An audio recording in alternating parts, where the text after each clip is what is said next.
Welcome, everybody.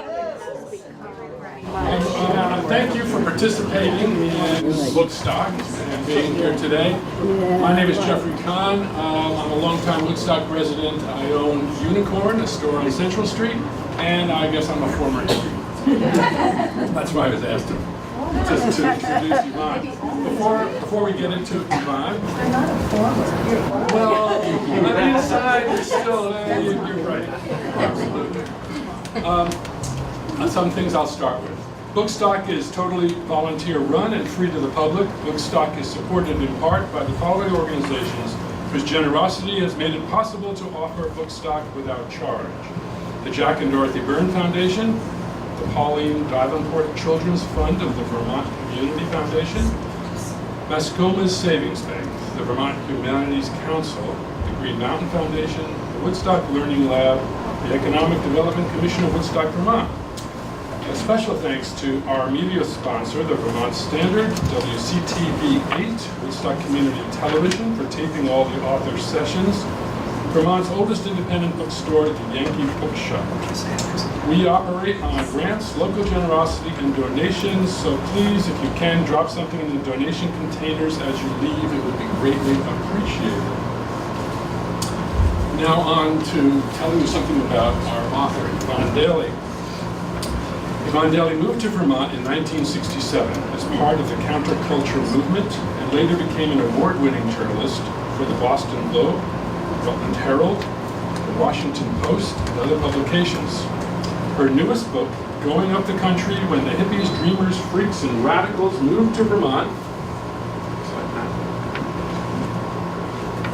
explores how thousands of young migrants like her, largely from cities and suburbs of New York and Massachusetts, turned their backs on the establishment of the 1950s and moved to Vermont, spawning a revolution in lifestyle, politics, farming, sexuality, and business practices that had a profound impact on the state and the nation. Part oral history, part nostalgia-tinged narrative, and part clear-eyed analysis.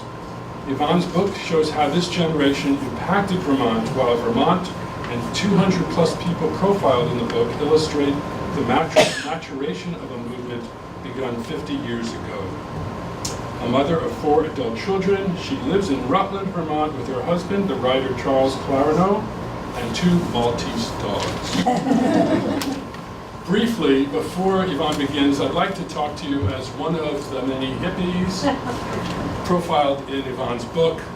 I was one of 30 basically suburban kids, Flatlanders, who moved up to Vermont in our early 20s and in the early 70s to Sharon, Vermont, where we purchased 50 acres of land, pulled an old school bus, towed it up into the woods, put a stove in it, and we all had our meals together on this bus, and then decided how we were going to invent our lives in a way that had nothing to do with how we'd been brought up by our families or by society, really. And so we learned how to clear the land, how to take care of the land, how to grow much of our food, how to build shelters for ourselves, how to get along with our Vermont neighbors, usually, especially when we kept our clothes on, and how we learned to love and take care of each other. Notably, we helped start the very first food co-op in the Upper Valley, along with Ben Potashnik, who went on to become a Vermont legislator. It was a magical and transformative time in Vermont, and if you're interested in that time period, or its effect on Vermont, I highly recommend that following Yvonne's presentation, you purchase one of her books, have Yvonne sign it, take it home, and enjoy reading it. Thank you, and now Yvonne Daley.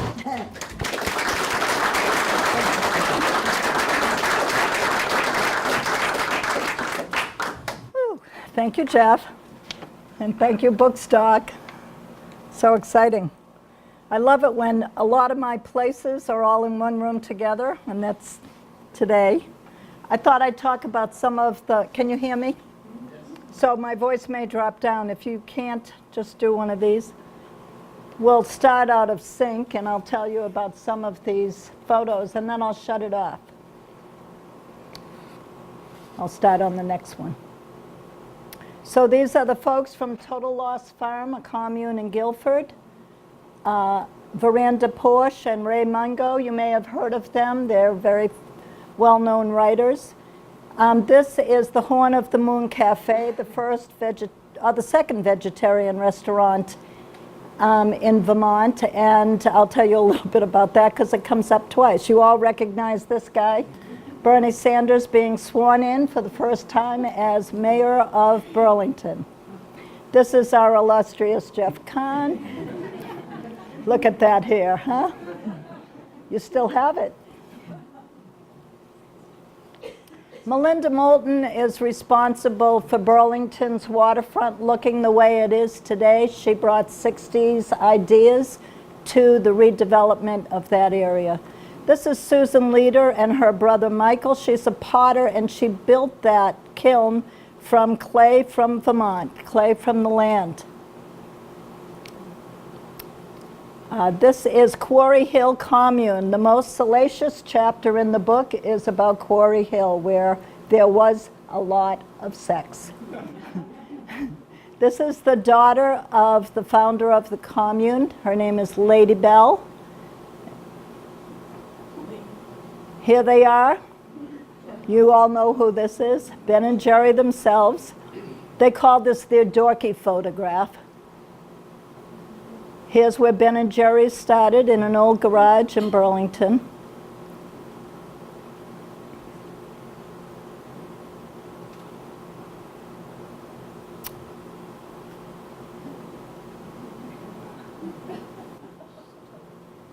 So the woman on the left became a famous judge. This is Kathleen Kolb, the second woman over, and she's a very well-known painter who paints the working forest in Vermont. This commune burned to the ground. Some people died. This is the sad story and of a failed commune. No illegal drugs, no more pets, no soap in the stream, no picnickers, visitors welcome.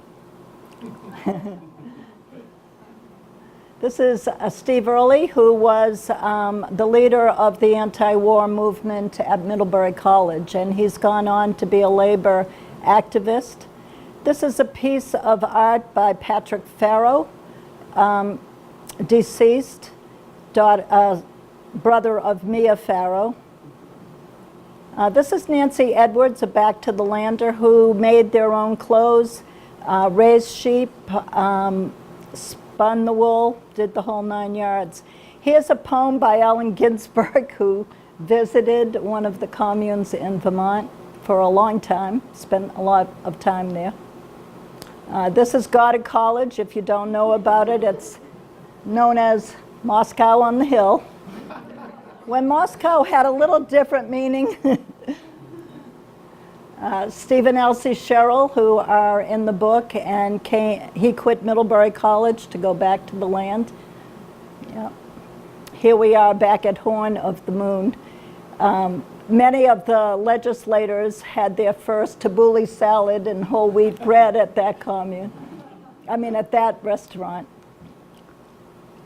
This is Eldred French, who became a legislator.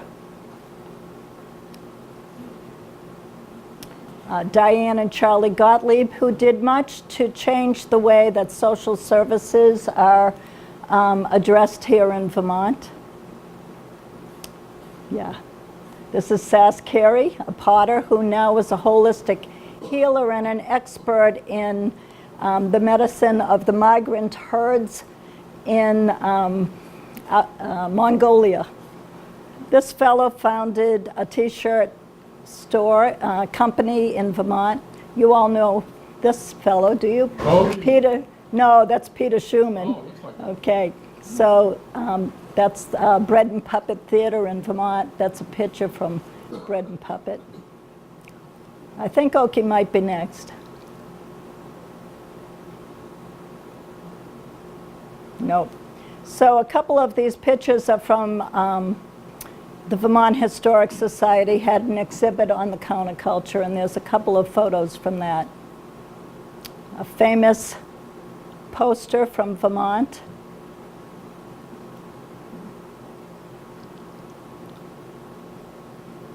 This is from the newspaper Free Vermont, which was created by 2 communes and spread all over Vermont. It was a way that people communicated with one another. And here I am with my husband a few decades ago. We're going to start over, and then I'll shut it off. Here's the cover. That picture is by Peter Simon, Carly Simon's brother, who lived on a commune also in Guilford. It's now a journalism think tank. Here's another poster from the time. I must say that the first thing I did before I began this book was to go to Vietnam, because I felt that it was the thing that made me who I am, the event. There I am. And here's the picture from our farm in Goshen. So 1, 2, 3, 4 of those people are no longer alive. Okay. Oh, this is a health center in Rutland. Vermont was very active nationally in the women's movement. This is Senator Dick McCormick as a folk singer. Many of you know what he looks like now. Yeah. And here's Okie. So Okie was busted by a state police officer named Paul Lawrence, who went on to get busted himself for planting evidence, false evidence on people. This is Andy Snyder. This is the beginning of the Rutland County Farmers Market, the most successful in the state. Okay, this is a game, a baseball game between the Fuzz and the Fuzzies. Who won? Who do you think? The Fuzzies. Rod Clark, some of you may recognize his name. He wrote about Earth People's Park in my book. Robert Hourier was the founder of a commune in northern Vermont. You'll see another picture from it. It was called Frog Run. Here's his former wife, Mary Mathias. They farmed with horses. It was very rudimentary, and it lasted for about 23 years. And this is a demonstration at Middlebury, which was very active in the anti-war movement. They closed down the campus, and the only person who complained was Jim Douglas, who went on to be our governor. He wanted his tuition back. He was the president of the Republican Club. This is another commune. This is the Red Clover. And this is Barbara Nolfi, who was the founder of another commune in Vermont. At one time, there were 50 known communes, but many that people didn't know about, maybe as many as 200 throughout Vermont. Okay, can you see me if I stand here? Is this okay? I'm staying, all right. Counterculture, a way of life and set of attitudes opposed to or at variance with the prevailing social norm. The example, the idealists of the 60s counterculture, New Oxford American Dictionary. God help us, refugees in winter dress, skating home on thin ice from the apocalypse, a poem by Veranda Porsche. How the sandpaper of life smooths us out, Cecile Beatty. So this book began because my friend Kathy Roberts sent me a book about a commune in New Mexico, about the commune movement in New Mexico. And I found the book very disturbing because there was a lot of violence between the longtime residents and the newcomers, gun violence.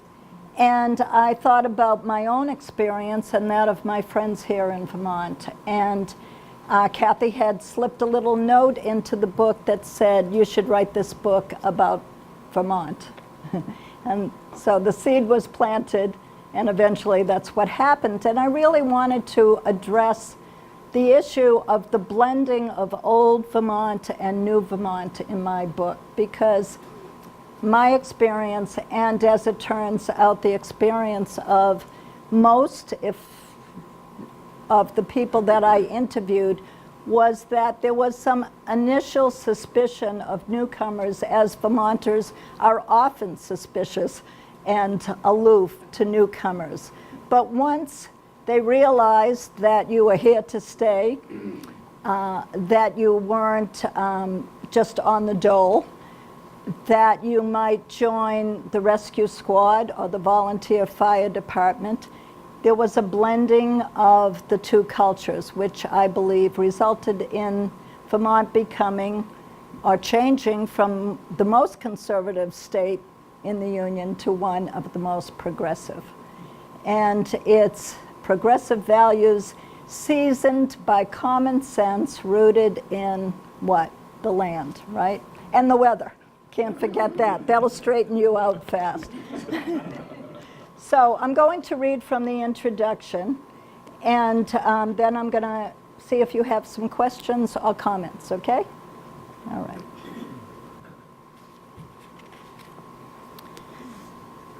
To have been a child at a time when words of wisdom and encouragement inspired one to think beyond one's own small needs and wants is a fortunate thing, while to have experienced the loss of one's champions violently, suddenly, is a mighty shock, one that leaves the bereaved in bewilderment and with a penetrating sorrow.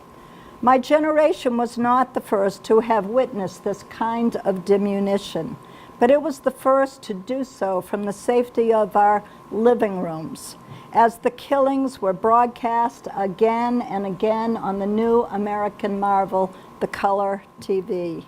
Hard to imagine a time when that was a new marvel, huh? Or was it? The murders of our heroes, President John Fitzgerald Kennedy, Attorney General Robert Kennedy, and Dr. Martin Luther King Jr., the black preacher of nonviolence, have been rebroadcast so many times you would think they would not pain us.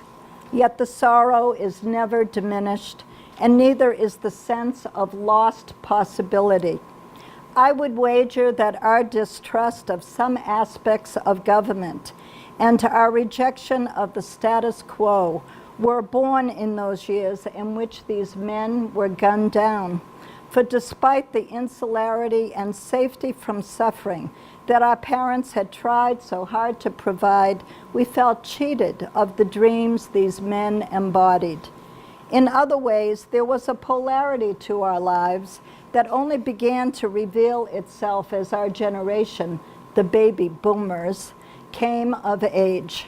We walked to school in relative safety, played outdoors in any kind of weather, watched American Bandstand after school. There was canister and lemonade on our front porches, sock hops and football games, class trips to Washington, and for many, the opportunity to be the first in our families to go to college, especially so for young women.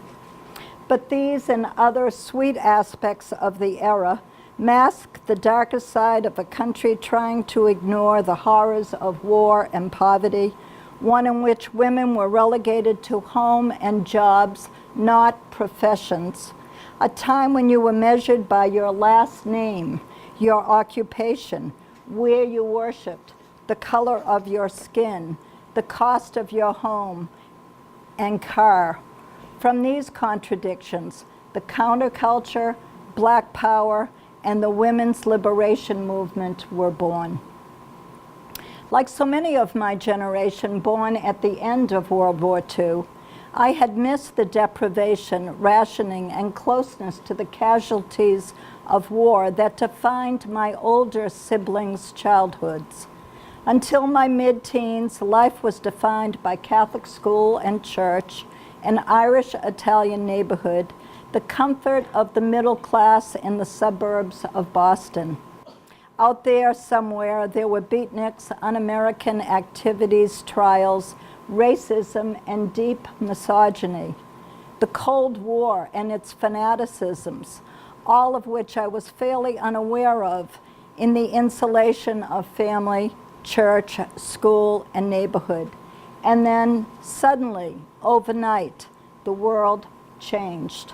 Suddenly, we were alive in it, as each morning we woke to news of death, not just the deaths of our heroes, but soon the deaths of former classmates, of brothers and sisters, neighbors and strangers, dead in a foreign country fighting an ill-defined enemy, and the deaths and beatings of black people demanding the basic rights of citizenship, and white college kids working for the black cause. So many adults and children, some much younger than us, murdered in church basements, on back roads in the South, at Kent State University, in Oakland, California. And so, despite all our parents and our teachers and religious leaders had done to try to protect us, as with generations before us, death came to define us, and war as well. Our fathers rarely spoke of their war, but in retrospect we see that it was always present, as present in their silence as in their sudden angers and nightly cocktails. We grew up on military parades and trips to monuments to war, on TV shows where the settlers were the good guys and the American Indians the savages, on movies that celebrated valor and martyrdom, movies in which Americans were always victorious and the hero came home.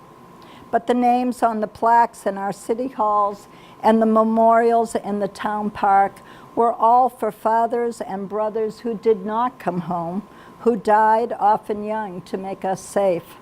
These were other generations' wars, not ours. And even though in school we'd practiced how to survive an atomic war, ducking and covering under our desks, by the time we'd read John Hershey's Hiroshima, required reading in many high school and college curricula, we knew survival after nuclear war would require more than acting like a turtle. Wouldn't putting all that effort into preventing war be a better approach for humankind? Thus, when it came to our generation's war, and our unprepared brothers and friends being sent to battle in faraway jungles, it seemed impossible, a bad dream, disconnected from our safe and pampered lives, something that happened on TV or the movie screen, not with us in battle. We wondered where this Vietnam was anyway, and why we were at war with the Vietnamese people. This too, the seeming senselessness of the Vietnam War against a people who had done us no harm, defined us. It made us question our government and by default our parents and society itself. Conformity defined us and then it didn't. Our parents, older cousins, and siblings had seemed content with the upwardly mobile version of the perfect family. Mom baking after-school cookies in her all-electric kitchen, Dad at work in his own business, which some of us were expected to join, or in offices downtown, or factories where the dulling hammer of repetition was itself dulled by the promise of a decent paycheck. But as we delayed adulthood with college and travel, the idea of settling down to the 9 to 5 or the apron and wooden spoon began to feel like a version of hell. As children born into a time of growth and plenty, we were defined by food, not just the abundance of it, but its convenience, its symbolism of all things modern, TV dinners and canned vegetables, sugar-coated cereals, soft drinks and Kool-Aid. In my family, Xyrex. Casseroles and box cake, white bread, yellow mustard, bologna. When we discovered real food, crunchy brown rice and whole wheat bread, spinach from the ground rather than a can, vegetables harvested moments before eating, it was a revolution. Vegetables were good. Bread didn't have to stick to the roof of your mouth. Bologna was creepy. Slogans and pejorative instruction had defined us too. Don't be a wimp, a queer, a fairy, a slut. a commie, an egghead. Big boys don't cry. Girls don't do that. Act like a lady. Be a man. Lucky strike, it's light up time. Rest assured, be insured. They'll know you've arrived when you drive up in an Edsel. You can't have too much. Rejecting all that, we made our own slogans. Hell no, we won't go. Make love, not war. And everybody must get stoned. We were defined by myths, the myths of our religion and our race, the idea that our Americans were good and pure, that we were all equal. Education, Mississippi, books upon books, the very education and opportunities our parents gave us, stripped away these illusions. The Trail of Tears, slave ships, voter suppression, Japanese internment camps, atomic bombs. How could one continue to believe we were always the good guys with that history? Most of all, however, we were defined by privilege. We had erector sets and bikes and dolls and clothes our parents never dreamed of possessing. We were perhaps the first generation to spend much of our childhood outside playing, not working. Free to roam neighborhoods, woods, and backstreet alleys, free from stranger danger. Although there was unspoken danger in those homes in which the cardinal rule was what happened at home stayed at home. For most of us, it was white privilege that defined us, although we hadn't yet identified it as that, there in our segregated schools, neighborhoods, and suburbs. When the reality of Black lives came to us, we tried to make a difference, but we did so from a place that we could always retreat back to. A privilege those we tried to help did not possess. That too defined us. And so some of us said no. No to conformity, to suburbia and the straight life. No to haircuts and ties and button-down collars. No to permanence and rollers and bras. No to 9 to 5 and church on Sunday. No to segregation and bigotry. But most of all, being human after all and spoiled and self-protective, we said no to war. First, we raged against it, demonstrating and getting arrested, burning draft cards, and then, for some, taking more drastic measures, as if the making of bombs would stop the dropping of bombs. When all that failed, many simply chose to walk away from the whole mess, moving to places alien to our parents, to communes in Vermont, ashrams in California, pueblos in New Mexico, lofts in Greenwich Village.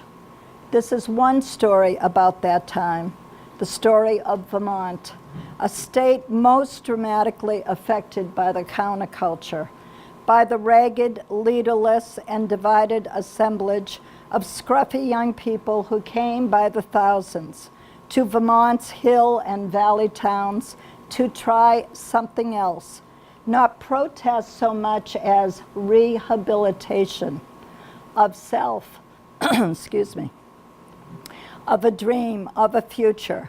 If there was a commonality among us, it was love of the land. Vermont's emerald hills and sweet valleys were better than Oz. The place felt womb-like, nurturing, simultaneously old and pristine. Beyond that, there was the promise of cheap housing in remote locations, a place that provided, as Bob Dylan put it, shelter from the storm. I count myself among the thousands. My Vermont story began in 1967 when my first husband and I left graduate school at the University of Dayton to move to Vermont. the Vietnam War had transformed me from the daughter my parents knew to the girl calling them from a police station, a girl who said goodbye to her high school sweetheart one Easter Sunday to learn of his death less than a month later, the first of many close deaths to come from war. I was very close to my parents as a child, especially my father. It was he who informed me of Philip's death and accompanied me to the funeral parlor where there was no casket, just the huge photo of Philip in uniform. Dad cried with me then, but we argued about the war on the way home, the first of many arguments to come. I had a single memory of Vermont from a childhood ride across the Connecticut River while on summer vacation in New Hampshire.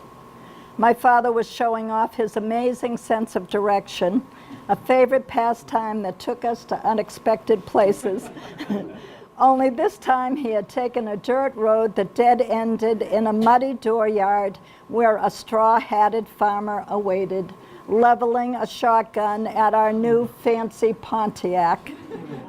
My rear-view movie, as Dad sped us away, remains vivid in memory.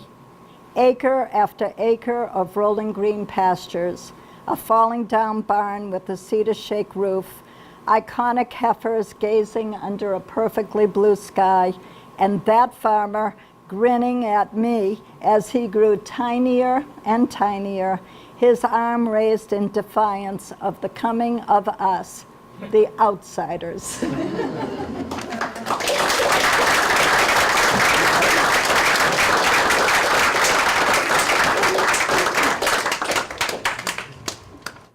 So questions, comments?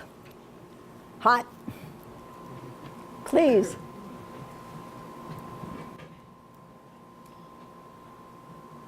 Oh, come on. Yes. When a group of 40 or 50 all came here to live, did they know each other beforehand, or they came together from all? From the beginning, please.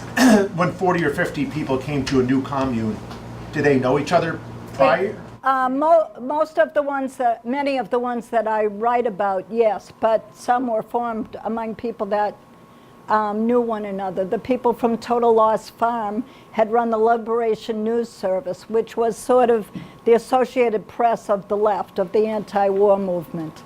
And after Martin Luther King's murder, assassination, they threw up their hands, and someone knew of a farm where the widow was wanting to get rid of it, and it went for cheap, and they moved in there. The people from Red Clover were very associated with the Black Panthers and the Weathermen Underground, two rather radical groups. And they sort of thought they'd get insulation from the FBI if they moved to Vermont. That didn't work. One time, John Douglas, one of the founders, the person who bought the land, and the scion of the Quaker Oats dynasty, that's where his money came from, was met at the bus station coming back from New York by the FBI, who took him home, and they were looking for, political activists that were wanted. Others were more random, people that knew one another in college, that sort of thing, yeah, a whole mix, yeah. Yes, hi. That was very moving because I was identifying a lot. I grew up in Greenwich Village in New York City. Nice. And my brother and sister and I went to the Little Red Schoolhouse. Yes. On Bleecker Street. Yes. And that school still is there, and it has the high school, which I left it for the high school connection to it. I went into music, which was kind of a religion, and I had blinders on, high school musical art. But many of the people from this school, there is a community here in Vermont. Yes. In Brooklyn. Yes. In Rutland, yeah. And I wondered if you know any of this connection? Yeah, well, the Little Red Schoolhouse appears off and on all the way through the book of people that were associated with that. Some left and came to Vermont. One of the teachers from that school, founded Grace, which is a school for people with limited training in art, senior citizens, people with disabilities, and it's expression through art as a healing. And he discovered some Native artists whose work was fabulous, untrained, and he promoted them. So all the way through the book, there's references to the Little Red Schoolhouse. Yeah, yeah. Thank you. The place that you're talking about is in Mount Holly, and we can speak about that later. It's not exactly a commune. It's a bunch of people who moved there. I believe it's not, I never thought of it as a commune, but they all lived up there and were in the area. It's there today, and many of the students that graduated lived there. Yes. I think if there's one positive thing about the Vietnam War is that, in retrospect, it made persons like myself, who generally believed what the government was telling them because, you know, they were our leaders, to have a much, much more jaded view in the future and be much more discriminating about anything that the government is telling us anymore. That doesn't mean they're not telling us good things at times, but it's to weigh whatever they are saying much, much more carefully than we've done in the past. And I think your book is going to be a revelation about that. Thank you. Well, you remember the bumper sticker, question authority. Yeah. Yeah. Yes. I think here in the back head first. Two quick questions about, I believe, Rock Bottom Farm in Stratford might have started off as a Yes, commune. I Is believe that it did, featured in yeah. your book? It's mentioned. Yeah. And I believe the gentleman that runs it now, his parents were part of those original folks that came here. Okay, I was part of that too. And then the other question, you mentioned Quarry Hill, which is that in Rochester, Vermont? It is. Could you fill us in a little more about Quarry Hill? Oh, This is dear. an adult audience. Well, that was founded by Irving Fisk and his wife Barbara Fisk. They were artists and intellectuals from New York. Irving liked an audience, and he quickly discovered that land, and he didn't have any money ever, and he discovered that land was cheap in Vermont. His and Barbara's parents gave them some money to put down on an old farm in Rochester up on the hill, beautiful piece of property. And pretty soon, after they had children, they discovered that children get in the way of making your art, so they started bringing up, inviting farm girls and people from New York to watch the children. They turned it into an artist colony. But then, as the children got older, they didn't go to school. They had 2 children. They basically lived on the road during the school year, running from truant officers. And so they went back to the farm and they started their own school, and they started inviting the hippies up because they would bring money and food stamps, and they were beautiful girls. And Irving would orchestrate couplings, and he didn't like any couple to settle for one another. He liked to break up relationships, and it was very controversial. A lot of children were born there. The idea was that it would be one big family. At times there was 60, 100 young people living there. And it's still in existence today, but not quite like that. Yeah. Yeah. Yes. Oh, wait a minute. She had a question. Oh, I was just following on from the previous comment, and I don't mean to make it political now, but so much of what you read, I was just taken aback by how much it applies today. And I think in your comment over there, I'm not sure everybody has necessarily learned from the 60s, but as I said, I don't mean to make this a little discussion Well, the about subject today's comes politics, up at but I every was really- reading and every event I've had a lot of them, and we tend to think it's, better not to get political, but the discussion comes back to this. Yeah, thank you. Yes. So in 1967, I was in Vietnam trying to photograph the war, Yes. and it was very difficult. I got thrown out of college because Stokely Carmichael was about to come and talk at the college, and at the last minute it got canceled. They were worried about the controversy, and I questioned the administration, so I was asked to leave. And I wanted to know what was going on. And part of my job was being handed a piece of paper. The only way I could get into Vietnam was as a flight attendant. So I did that. Every airline had to give part of its flights to the war effort. So it was transporting troops, it was transporting journalists, managerial people, all the necessary functions of war to maintain that. And I remember, I lived in San Francisco at the time, I was always handed the paper that told the people on the other end how many dead young men were in the belly of the plane. It was like, how many black babes, that's what they were. And when we came back to the United States, every young man, it was only men at that time, came off the plane, and there were stairs at the time, no flight, and knelt and kissed the ground, you know. And then an hour later, I'd see people watching it on TV, right? This war that was unfolding on a screen. I mean, 20 hours earlier, I was in a bomb shelter with Vietnamese, and it seems to me that it's imperative that the people who lived through that time, you know, summon up what they took from that and share it with young people who are rising up today, because there is a rising up of young people.